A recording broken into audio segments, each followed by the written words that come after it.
Welcome, friends. Welcome back to the kitchen and stuff in our pantry, the pandemic edition.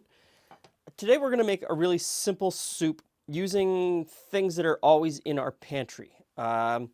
So it starts out with ground beef, and I've got a chub of medium ground beef here. This is something that is usually in our freezer, and it's something to have on hand. It lasts a long time when frozen, and then you can just pull it out and use it whenever you need it.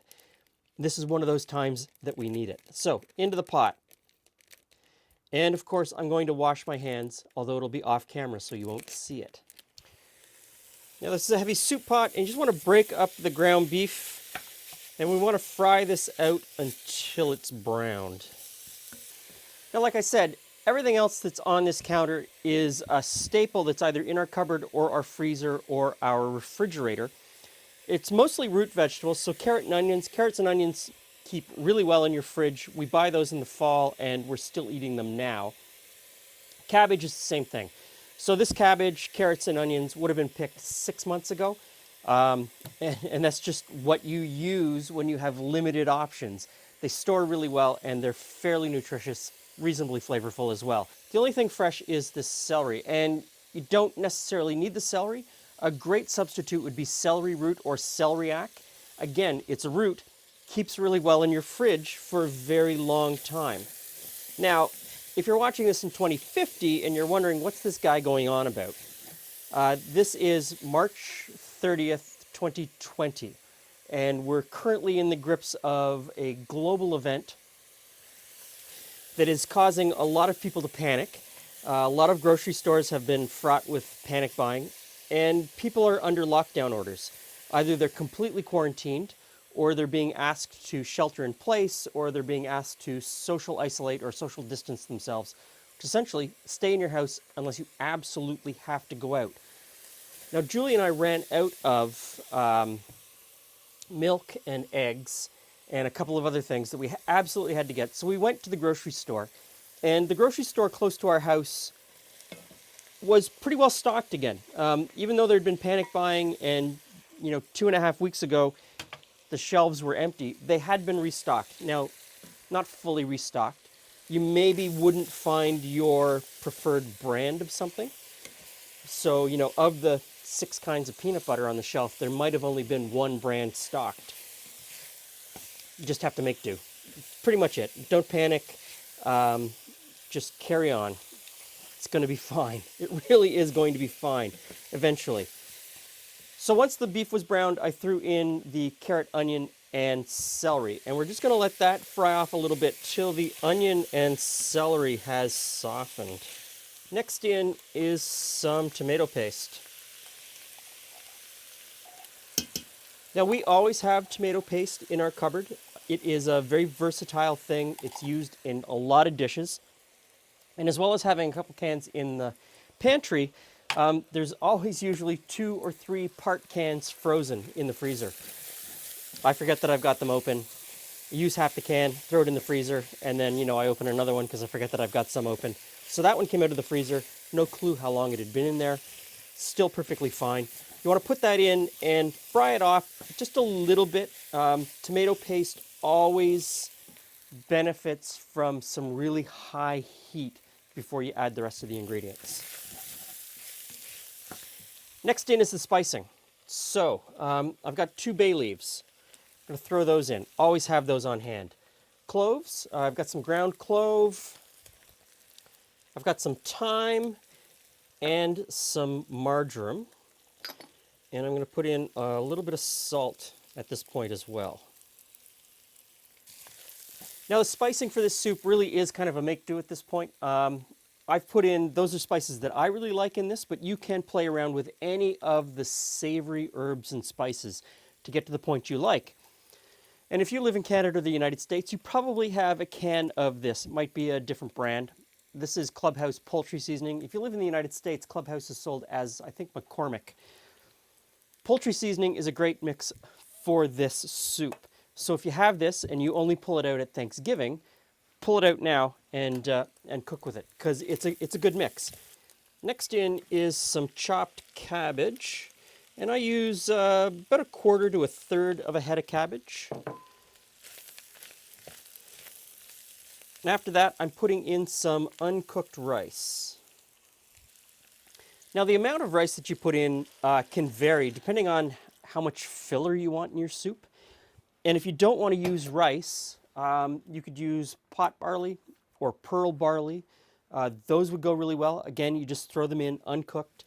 Just adjust the amount of liquid you put in. So I put in 2 cups of water. And next I'm going to put in some chicken stock. If you still have some of your homemade stock, use it. If what you're doing is using stuff in a box, because these are desperate times, go right ahead. You could use chicken, you could use beef, you could use vegetable stock. Really, you just want to bring some flavor to it. And if you want to just use water, that's fine too. Or cut it down. If you want to save some of your stock for something else, just use a little bit more water. There's a lot of flavor already going on in this soup. And I don't think if you used all water, you would necessarily miss anything. The next thing I want to put in is my iron fish. So this is just a piece of iron that goes into the soup, and over the course of boiling the soup, it releases small amounts of highly digestible iron. It has worked for me. It's not going to work for everybody. It is not the full solution for everybody. There are certain groups of people who will not benefit from this at all, but it has brought my iron levels up. So I put it in, and it just stays in the pot for 10 or 15 minutes of boiling, and then I pull it out. Last thing I'm going to put in is, of course, Marmite, because this brings just such an amazing flavor out of everything else that's in this soup. It makes the beef beefier. Certainly does. So, generous couple of tablespoons, and you don't taste the actual Marmite. What it does is bring up the umami, or makes the beef beefier, makes the carrots carrotier, makes everything better, I think. So definitely a plus. And it also extends the flavor of other things. So you could use less meat. If you didn't want to use a full pound of ground beef and you wanted to put in more filler, this would bring out that beef flavor even with less meat. So I'm going to bring this up to a boil, turn it down to a simmer, and let it simmer until the rice is cooked through. And at that point, the soup is done. Soup is done. So first things first. Take out the bay leaves, because nobody likes getting a bay leaf. I always win the bay leaf prize. On their spoon. And dig out the fish. Oh, yeah. Where is it? It's in there. It's in there.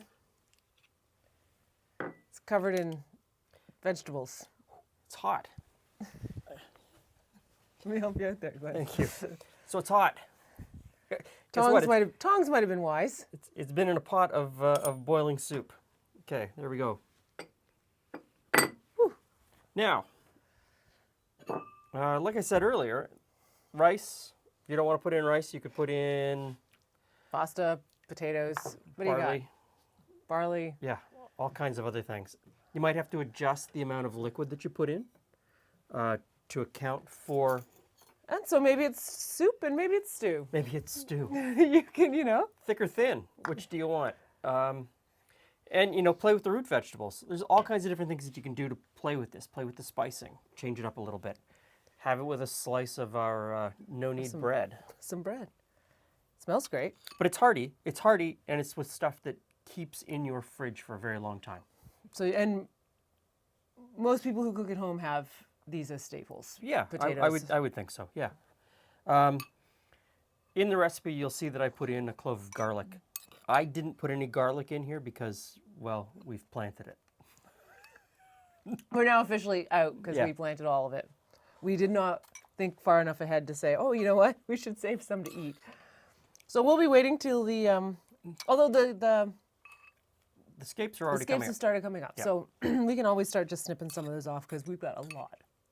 So this is a quick soup. It doesn't need to be cooked for very long, and it keeps well itself. So, I mean, this is a week worth of lunches for us, which isn't, people do tire of eating the same thing every day, but I think we've reached a point where, eating the same thing every day is kind of be what you need to do. Might be what you need to do at this point. You can also keep it and put it between something else. It'll keep for a week or more. Freeze it.